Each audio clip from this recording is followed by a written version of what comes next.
Selamat pagi anak-anak. Pagi. Gimana kabarnya hari ini? Baik. Baik ya semua, walaupun di musim hujan ini kalian harus tetap baik-baik dan sehat selalu. Terus sebelum memulai pembelajaran mungkin Abi sebagai ketua kelas memimpin doa dulu. Siap, gerak. Hormat, gerak. Gerak.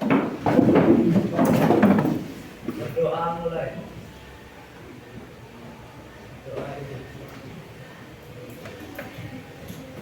Sebelum memulai pembelajaran, ada yang nggak masuk hari ini?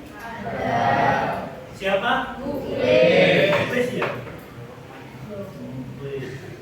Keterangannya apa Muklis? Sakit, apa?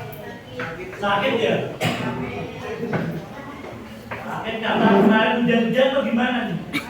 Makan telo, Pak.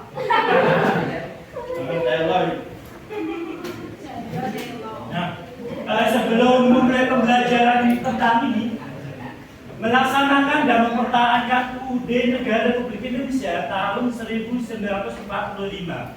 Mungkin ada yang masih ingat nggak materi minggu lalu itu tentang apa? Peraturan perundang-undangan dalam sistem hukum, Pak. Ya, peraturan undang-undangan dalam sistem hukum nasional. Ya. Seperti diketahui, undang-undang hukum tertinggi di Indonesia adalah Undang-Undang Dasar Negara Republik Indonesia tahun 1945. Jadi semua peraturan perundang-undangan itu harus mengacu kepada UUD, Undang-Undang Dasar Negara Republik Indonesia tahun 1945. Nah, jadi peraturan-peraturan di bawahnya, misal kayak peraturan daerah itu juga harus mengacu, gitu. Tidak boleh bertentangan dengan norma yang atasnya itu. Norma hukum yang tertinggi yaitu UUD. Nah, sebaliknya jika UUD itu atau Undang-Undang Dasar Negara Republik Indonesia tahun 1945 itu tidak diikuti atau tidak mematuhinya istilahnya itu, maka semua warga negara itu hidupnya jadi tidak teratur gitu. Istilahnya negara Indonesia itu bakal bisa bubar istilahnya, karena kan tidak ada aturan gitu. Kalau tidak ada aturan ya warganya mau gimana gitu. Makanya di Indonesia itu udah ada undang-undang dasarnya gitu, untuk mengatur semua itu. Nah, sekarang kita lanjut ke materi selanjutnya. Melaksanakan dan mempertahankan Undang-Undang Dasar Negara Republik Indonesia tahun 1945.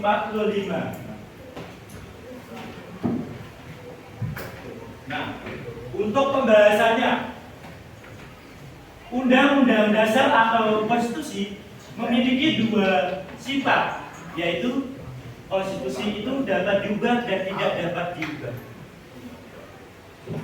UUD Negara Republik Indonesia tahun 1945 sebagai konstitusi atau dasar hukum tertinggi, dasar hukum tertinggi bangsa Indonesia itu dapat diubah. Ada yang tahu nggak kenapa kok dapat diubah? Mengacungkan jari. Karena mengikuti zaman, Pak. Ya betul, karena mengikuti zaman. Seperti misalnya ketika di zaman Orba ada yang media pers itu kayak di Bredel gitu. Koran Tempo ada yang tahu? Tempo. Nah itu dulu di Bredel. Kasus HAM misal dulu ada Petrus gitu. Sekarang nggak ada.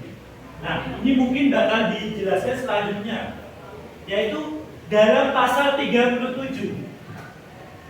Negara Republik Indonesia tahun 1945 mensyaratkan untuk mengubah UUD Negara Republik Indonesia itu yang pertama adalah usul perubahannya itu 1/3 anggota MPR. Ada yang tahu nggak MPR itu terdiri dari apa aja? DPR gitu. Nah dan DPD. DPD itu adalah wakil daerah. Kalau DPR itu adalah wakil rakyat, Dewan Perwakilan Rakyat. DPD Dewan Perwakilan Daerah. Nah, itu usulnya adalah untuk mengubah undang-undang dasar itu 1/3 anggota. Nah, Ini adalah jumlah keseluruhan anggota MPR 711 gitu. 474 gitu. Ini sangat sulit sekali gitu buat mengubah undang-undang dasar karena syaratnya ini susah banget. Yang ketiga yaitu yang tadi kita jelasin, sejak tahun 1999 MPR telah mengadakan perubahan amandemen terhadap UUD sebanyak 4 kali. Nah, perubahannya apa aja? Ini ya, 4 perubahan. Yang nomor 1 ada yang bisa membacakan atau baca semua yuk. Yang pertama, perubahan 1. Masa jabatan presiden dibatasi menjadi maksimal 2 kali. Ya, masa jabatan presiden itu maksimal 2 kali. Tadi kan udah tak jelasin gitu. Pak Soeharto gitu berkuasa berapa tahun? 32 tahun gitu berkuasanya. 32 tahun itu bukan waktu yang lama loh. Waktu yang lama sekali. Jadi dulu itu kedua adalah warga memilih langsung wakilnya di DPR dan DPRD. Jadi kita sebagai warga negara yang baik, umur berapa kalau mau nyoblos? Ya, 17 tahun atau mempunyai KTP gitu. Itu boleh menyoblos gitu. Nah, itu memilih wakil rakyatnya gitu. Secara langsung di TPS, tempat pemungutan suara. Nah, yang ketiga adalah apa? Nah, warga memilih langsung presiden dan wakil presiden di MPR gitu. Jadi kita kan punya wakil-wakil rakyat tuh. Nah, wakil-wakil rakyat itu yang memilih presiden. Beda halnya dengan sekarang. Sekarang kita kan langsung nyoblos di TPS gitu. Misal kemarin UUD Negara Republik Indonesia tahun 1945 ada 5 butir kesepakatan gitu. Ada 5 butir kesepakatan. Yang pertama adalah tidak mengubah pembukaan undang-undang dasar yang awalnya dong bagian pertama ayat 1. Ada yang ingin membacakan tujuan negara Indonesia gitu. Tujuannya apa tadi? Ayat penjajahan harus dihapuskan gitu. Penjajahan gitu. Penjajahan atau istilah lainnya juga kolonialisme.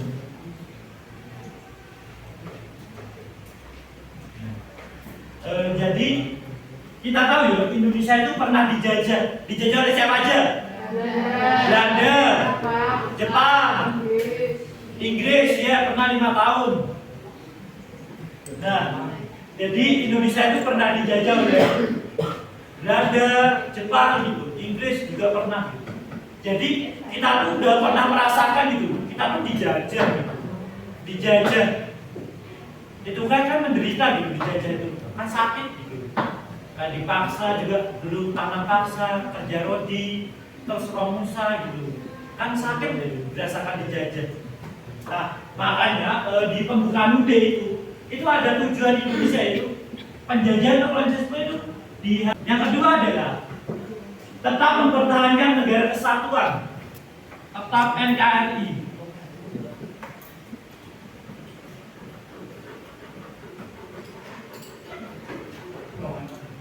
Tetap negara kesatuan Republik Indonesia. Jadi Indonesia itu udah final. Gak bisa diotak-atik lagi negara kesatuan ya negara kesatuan, gak bisa menjadi negara serikat gitu. Terus juga wilayah Indonesia itu udah final gitu, udah final yaitu dari Sabang sampai Merauke. Gak boleh kayak bisa menjajah Malaysia itu gak boleh karena kan tujuan kita ini tadi itu udah final ya tetap gitu negara kesatuan Republik Indonesia udah final dari Sabang sampai Merauke. Terus yang ketiga, mempertegas sistem pemerintahan presidensial. Sistem presidensial.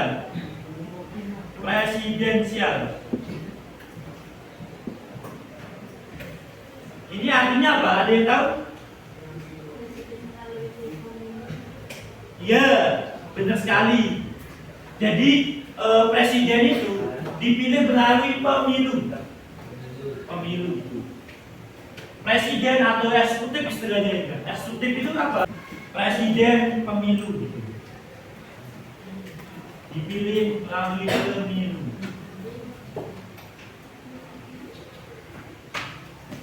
Terus yang keempat, penjelasan Undang-Undang Dasar Negara Republik Indonesia yang memuat hal-hal yang normatif akan dimasukkan ke dalam pasal-pasal atau batang tubuh. Jadi norma-norma yang baik itu bakal dimasukkan ke dalam hal-hal yang normatif. Yang terakhir apa? Melakukan perubahan dengan cara adendum, perubahan itu.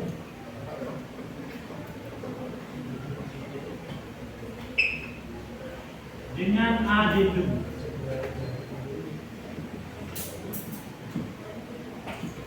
Makanya tidak boleh melakukan perubahan secara undang-undang. Mungkin ada yang ingin bertanya? Ada yang belum jelas? Jelas semua ya? Jelas ya?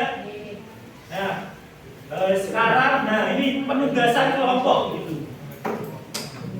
Karena kalian tadi udah jelas, ini bakal dilakukan penugasan kelompok.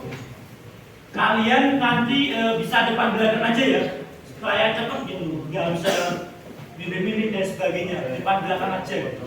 Nah, penugasan kelompoknya apa? Yaitu coba kalian diskusikan bagaimana sih upaya mewujudkan Undang-Undang Dasar Negara Republik Indonesia itu tahun 1945 dalam berbagai bidang atau lingkungan, istilahnya lingkungan sekolah misalnya wujudnya apa nih?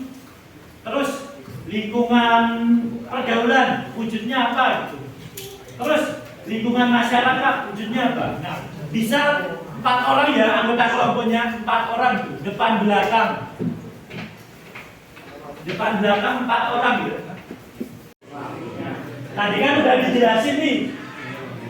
Tugasnya itu adalah ini. Coba kalian diskusikan bagaimana upaya mewujudkan UUD Negara Republik Indonesia tahun 1945 dalam berbagai lingkungan sekolah, lingkungan pergaulan dan lingkungan masyarakat. Ada yang ingin ditanyakan ya tentang penugasan? Oh ya, ada. Apa? Kalau misalnya dengan sekolah itu belajar untuk menunjukkan kepada barang menjadikan lingkungan bangsa. Oh iya bisa. Contohnya adalah misal di lingkungan sekolah itu wujudnya apa? Belajar dengan sungguh-sungguh gitu untuk mendidik, bergaul dengan teman tanpa membeda-bedakan. Nah, itu juga bisa contohnya. Udah jelas semua? Jelas kan?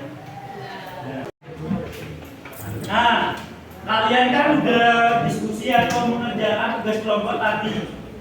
Udah mengerti penjelasan juga Bapak juga udah menjelaskan. Nah, mungkin ada yang ingin menyimpulkan materi pembelajaran sekarang? Saya Pak. Tadi ya. Dalam melakukan perubahan Undang-Undang Dasar Negara Republik Indonesia tahun 1945 ada kesepakatan dasar berkaitan dengan perubahan Undang-Undang Dasar Negara Republik Indonesia tahun 1945. Bapak jelaskan ya, ternyata ada 5 butir kesepakatan perubahan yang tidak boleh diubah. Yang pertama itu tadi tidak mengubah pembukaan Undang-Undang Dasar, terus tentang mempertahankan NKRI, mempertegas sistem pemerintahan presidensial, terus juga ada yang keempat penjelasan Undang-Undang Dasar tahun 1945 itu memuat hal-hal normatif. Terus juga yang terakhir atau kelima melakukan perubahan dengan cara adendum. Mungkin ada yang ingin bertanya? Udah jelas semua ya berarti? Jelas ya. Mungkin sekian pembelajaran kali ini ya. Terima kasih waktunya juga. Sekian dan terima kasih. Wassalamualaikum warahmatullahi wabarakatuh.